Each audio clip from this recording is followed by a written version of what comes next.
Greetings and salutations. Okay, today I'm doing a video by request, and I want you all to know that you can put in a request down in the comments anytime you wish. I've gotten several requests for me to do a video on mindfulness. Mindfulness has become a huge issue. We hear about it on the media all the time. Our family doctor is telling us about it, giving us pamphlets. Talk shows are talking about it. But there's a few things about it that a lot of people don't understand. Now, in my case, as you know, I'm a big advocate of enlightenment. Now, mindfulness is similar to enlightenment. It's just the discount, generic version of enlightenment. Yes, it means embracing reality, but I'm going to get into detail about what that means. Let me start off with a definition, a dictionary definition of mindfulness. Okay, there are two here. The first one, the quality or state of being conscious. Okay, so imagine being conscious, being awake, living in reality. Okay, this is crucial for us for so many different reasons, and I've gone into a lot of those in the past in regard to enlightenment. Mindfulness is similar. It is similar to enlightenment. Not as good, but similar. So the quality or state of being conscious or aware of something. Okay. Now the second example goes in a little bit more detail. A mental state achieved by focusing one's awareness on the present moment, while calmly acknowledging and accepting one's feelings, thoughts, and bodily sensations. Okay, so that's mindfulness. You're living in the present. Now, we've all known people who live in the past. These people are big-time depressed cases. They're living in the past, and they can't get out of it. Everywhere they go, it's like there's a thunderstorm over them. They are so miserable and depressed because they're living in the past. Living in the past will have that effect. It makes us depressed. We can't change the past. Bad things happened in the past. If we live in the past, we're going to be depressed. Other people are living in the future. You think of the classic example, the survivalist. He's got the bomb shelter, he's got the freeze-dried food. He's researching all these things associated with what he fears is going to happen in the future. Now, it's not wrong to plan for the future, but if you're so fixated on the future that you're living in fear and it's affecting every area of your life, well, this could be a problem. So generally speaking, if you're living in the past, you're depressed. If you're living in the future, you're afraid. There's all kinds of things to fear in the future and nothing at all we can do about it. Now, we've all heard that, okay, if we can live in the present, we lose that depression, we lose that fear.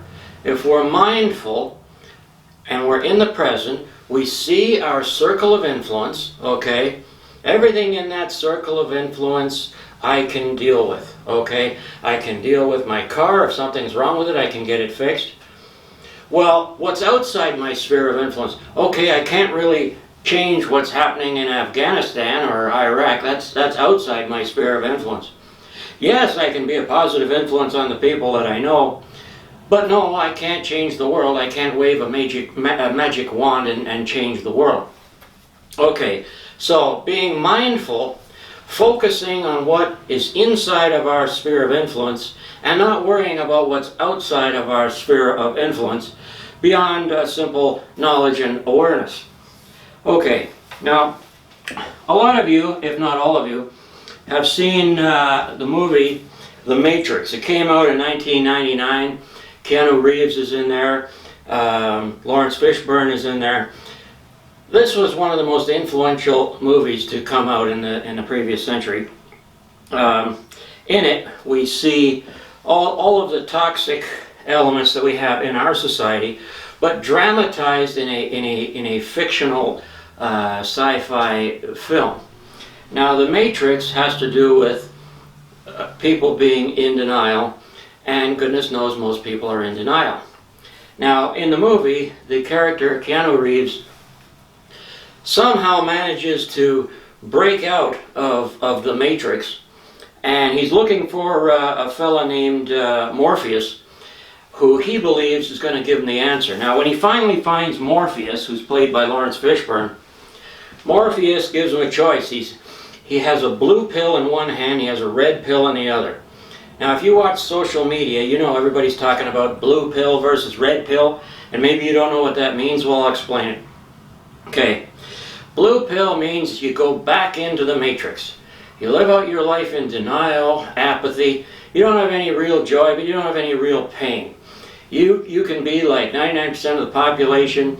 You'll never have enlightenment. You'll never have to worry about being mindful. You'll just have your apathy. You'll have your empty existence. You'll go back into the matrix. That's the blue pill. The red pill means you're going to understand and accept reality for exactly what it is. All of the worst parts of it, you're going to understand it, see it, accept it. You're also going to have all of the truly great joys that nature and this world have to offer, because you're going to be living in absolute reality all the time. Now, you can't have both pills. You can't have it both ways. Either you live in the apathy of denial, or you take the fullness of reality for better or worse. The fullness of reality for better or worse is the red pill. Okay, that's enlightenment. That's the red pill. You could also describe that as mindfulness. Now, mindfulness is kind of the generic version of enlightenment. It's the cheap discount version of it, but it's a step in the right direction. If you can have mindfulness, if you can stop living in the past, living in the future, but just deal with what you have to deal with today, all right? Now, let me juxtapose mindfulness against something we've all heard about. You know, for decades they've been talking about positive thinking. If your house is on fire and this and that, you're supposed to stay positive. If you've lost your business, if your marriage is going to hell, be positive, use the positive affirmations. We've all seen somebody who's going through a terrible time in life, and you ask him how he's doing, and you think, I'm fantastic, never better. But you can see the tears welling up in his eyes because he's never felt worse in his life, but he's lying to himself with these positive affirmations. We don't help ourselves at all by lying to ourselves, okay? If we're going through something terrible, how are we supposed to put a positive spin on it? Now, with mindfulness, by accepting all that's bad about it and the good as well, see the whole picture for what it is.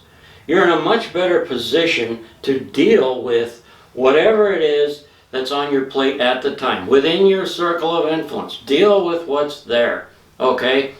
If you're drowning and if you're sinking into a cesspool, don't use the positive affirmation. Oh, life is good, life is grand, everything is fantastic. You're in denial and you don't even notice there's a ladder over there. You could get out of the cesspool, have a shower, then life would actually be better. But no, instead you're sinking into the crap, giving yourself positive affirmations and not knowing why your life doesn't get any better. Okay, so positive thinking, let's evolve beyond that, okay? Yes, it's a nice idea to see the positive, but how are you going to see the positive if you don't look at the whole picture, okay? Mindfulness means you look at the whole picture. You accept for reality as it is. You accept it for what it is. Don't see it as something else.